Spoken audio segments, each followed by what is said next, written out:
दर्शक ये ध्यान रखें। कहानी संघर्ष की, कहानी उत्कर्ष की, कहानी एक ऐसी शख्सियत की जो गरीबी और गुमनामी के अंधेरों से निकलकर बना विश्व के सबसे बड़े लोकतंत्र का नायक। कौन है ये व्यक्ति? मैं नरेंद्र दामोदर दास मोदी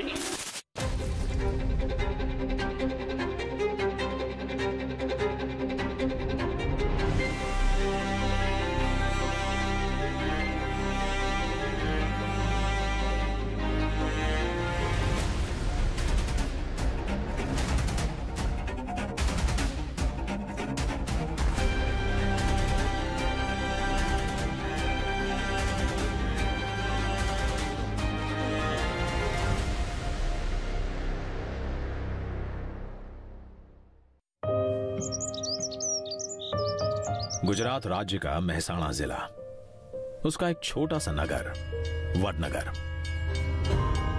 जो इतिहास में कभी आनर्थपुर, कभी आनंदपुर तो कभी स्कंदपुर के नाम से जाना जाता था। वडनगर ऐतिहासिक व्यापार केंद्र भी रह चुका है। यहां विदेशी व्यापारी और विद्वान अक्सर आते रहते थे। 7वीं सदी में सम्राट हर्षवर्धन के समय चीनी बौद्ध भिक्षु हुएनसांग भी यहां आए थे। एक जमाने में जैनों की पवित्र शेत्रुंजय पालिताना यात्रा भी वडनगर से ही शुरू होती थी। विभिन्न विचारधाराओं का जहां गूंजता था स्वर, ऐसे वडनगर में था नन्हे नरेंद्र का घर।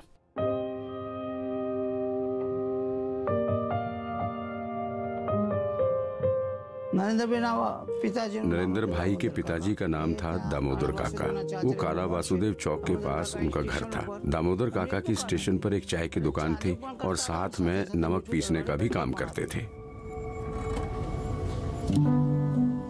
घर में थे 6 भाई बहन। तीसरा था नरेंद्र, जिसका जन्म 17 सितंबर 1950 को हुआ। नरेंद्र की एक बड़ी बहन भी थी, जिनका बचपन में ही देहांत हो चुका था।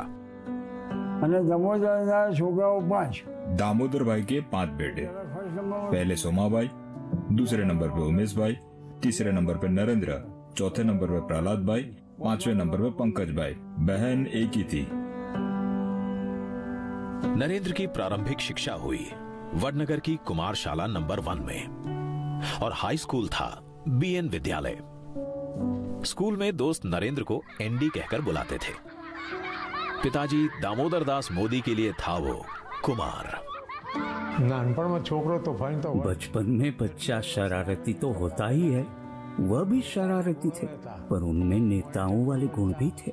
क्लास मॉनिटर बनते थे, चप्पल इधर से उधर करना और उधर से इधर करना और स्कूल बैग की उथल पुथल करना, ऐसी शरारत वो और उनकी मंडली करते थे। पिता वडनगर रेलवे स्टेशन पर चाय की छोटी सी दुकान चलाते थे। नरेंद्र स्कूल के बाद अपने पिता की मदद करता था। स्टेशन पर मुसाफिरों से बात करते करते उसी समय से नरेंद्र की हिंदी बहुत अच्छी हो गई थी। परिवार के संघर्ष में भागीदार माता हीराबा भी थीं, जो गुजारे के लिए पड़ोसियों के घरों में भी काम किया करती थीं। किसी का कोई काम करना हो, बर्तन मांजना हो या कपड़े धोना हो, ऐसी सामान्य मजदूरी करते थे और अपना गुजारा और अपने बच्चों की पढ़ाई का खर्चा उठाते थे। एक बार उनके पास स्कूल फीस भरने के भी पैसे नहीं थे, तब लोगों ने उनकी मदद की थी। अब जब हम छोटे थे तो हमारा गुजारा करने के लिए वे अड़ोस पड़ोस के घरों में बर्तन साफ करना, पानी भरना, मजदूरी करना। आप कल्पना कर सकते हैं कि एक माँ ने अपने बच्चों को बड़ा करने के लिए कितना कष्ट उठाया होगा।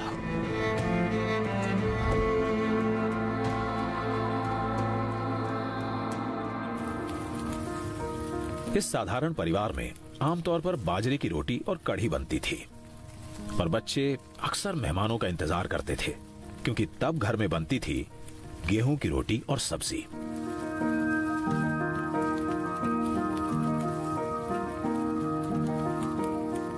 परिवार में संसाधनों की कमी जरूर थी, पर संस्कारों की नहीं। माता हीराबा पढ़ी लिखी नहीं थी। पिताजी हर शाम उन्हें धार्मिक पुस्तकें पढ़कर सुनाते थे और चंद अच्छे शब्द आसपास धमा चौकड़ी मचाते बच्चों के कानों में भी पड़ जाते थे।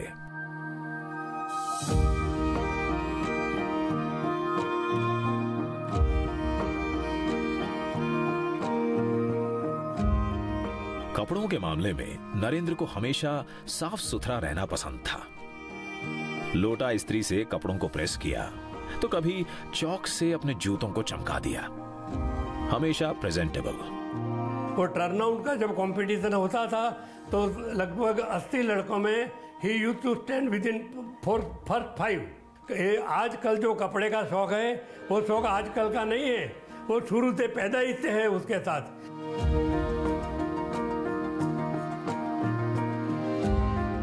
जब भी वडनगर में कोई भी बीमार हीराबा के पास आता था तो वो उनकी निस्वार्थ सेवा करती थी, देसी नुस्खों के साथ।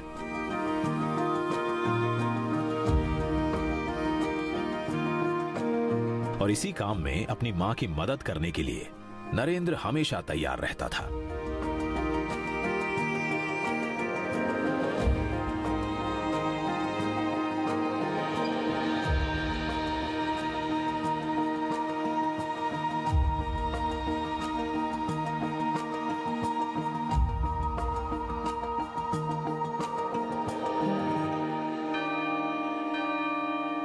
वडनगर के मोदी ओड में जहां नरेंद्र का घर था, वहीं नजदीक था काला वसुदेव का चौक। इसी चौक पर है गिरिपुरी महाराज का मंदिर।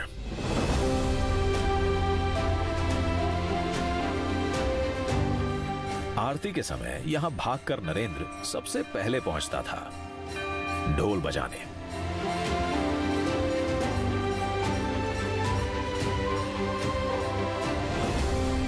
इसी मंदिर में एक बार दूर से आए एक संत जब अपने शरीर पर जौ उगाए साधना कर रहे थे, नरेंद्र इनकी देखभाल के चक्कर में अपनी छोटी मौसी की शादी में भी नहीं गया।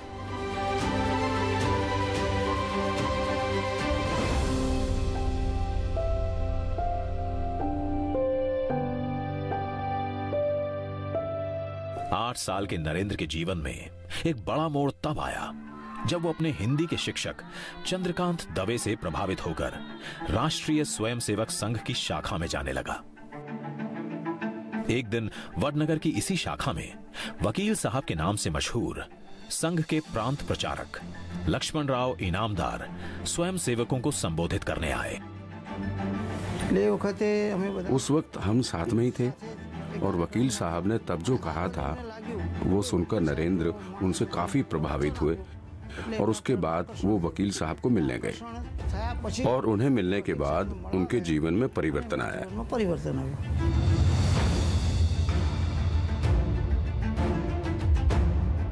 उनके शब्दों ने नरेंद्र के मन में समाज सेवा और देशभक्ति के बीज बो दिए।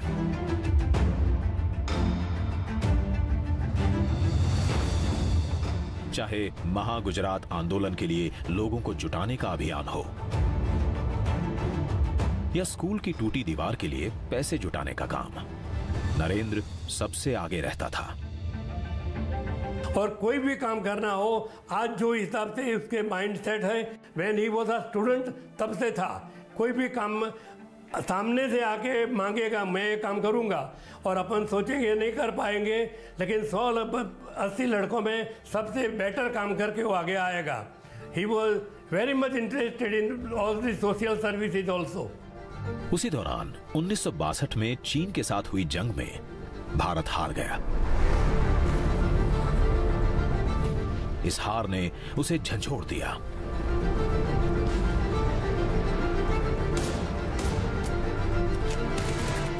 नरेंद्र देश सेवा के लिए अब और उत्सुक हो गया।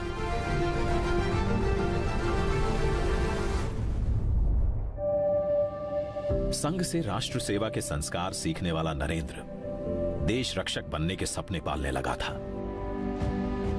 और इसीलिए वो सैनिक स्कूल जाना चाहता था। पैसे थे नहीं, पिता ने मना कर दिया।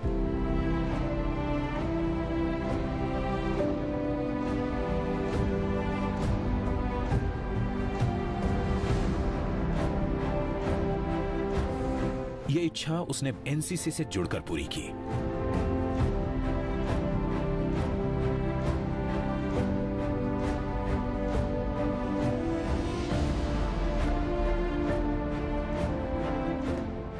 एक ग्रुप फोटो में स्कूल के प्रिंसिपल राजबिहारी मनिया रहे और नरेंद्र मोदी बैठा है। जूनियर एनसीसी में पहली बार नरेंद्र मोदी ज्वाइन करने को आए तो उसका कद काफ़ी छोटा था, तो मैंने सोचा कि इसका फिजिकल टेस्ट लेके उसको खुद को महसूस करवाऊं कि you are not fit for NCC.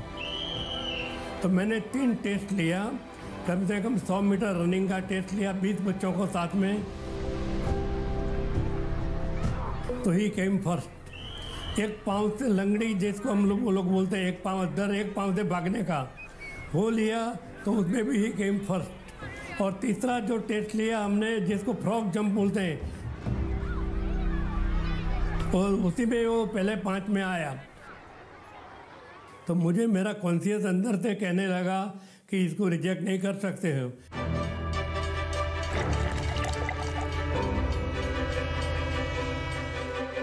उन्नीस 1965 में जब पाकिस्तान ने गुजरात की कच्छ सरहद पर हमला किया, तब स्टेशन पर नरेंद्र ने फौजियों को और करीब से देखा। सरहद के रखवालों के प्रति उसकी श्रद्धा और बढ़ी। उस समय पूरे देश के अंदर देशभक्ति का माहौल छाया हुआ था। नरेंद्र भाई वडनगर से महसाणा जाते थे। सैनिक हमारे जो थे जवान, उनको चाय पिलाना, छोटी मोटी उनकी सेवा करना, उसके लिए वो जाते थे।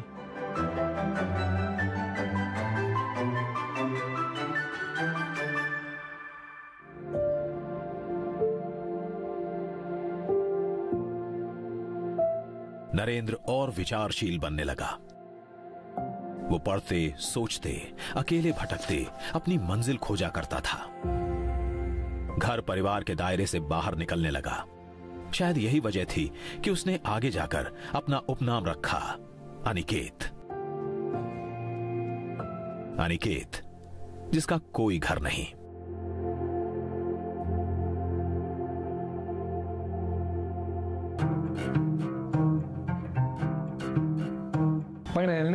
उसे घर में रुकना नहीं था। उसे अपना जीवन सेवा में और देश को समर्पित करना था। घर छोड़कर उसे आश्रम, संत और ऋषि मुनियों से जीवन का वो जवाब चाहिए था जो उसे संतोष दे।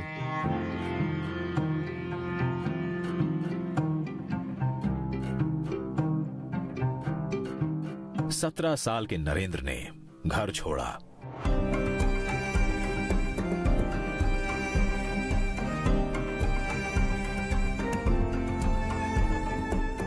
संयोग ही था कि वो उस शहर की तरफ गया जहां उसके अपने नायक विवेकानंद कभी रहा करते थे और जिनके बचपन के नाम नरेंद्रनाथ दत्त पर ही उसका नाम नरेंद्र रखा गया था। विवेकानंद जी की तरफ उनका बहुत लगाव था।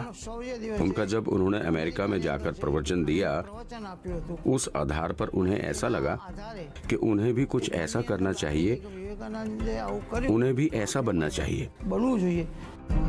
हीराबा के हीरे नरेंद्र को अब जिंदगी तराशने वाली थी।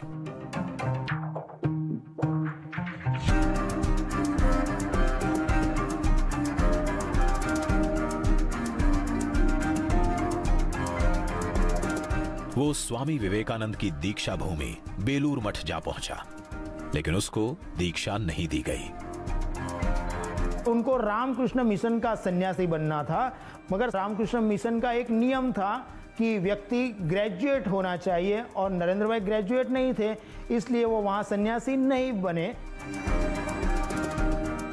वहाँ के लोगों ने उन्हें और ज्यादा पढ़ने को कहा और लोगों ने कहा कि तुम अभी जवान हो, तुम अभी भी अपने परिवार के साथ कुछ समय बिता सकते हो और फिर आ सकते हो, क्योंकि कम उम्र में इतना कठोर निर्णय लेना और फिर पछताना आपके लिए अच्छा नहीं।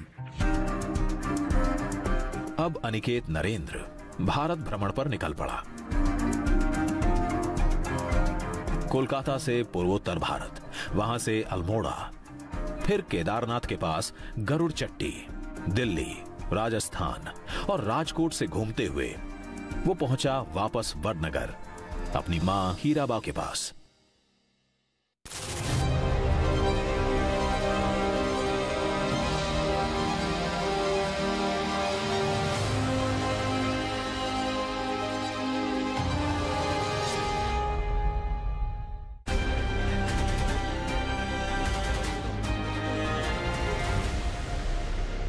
करे या न करे,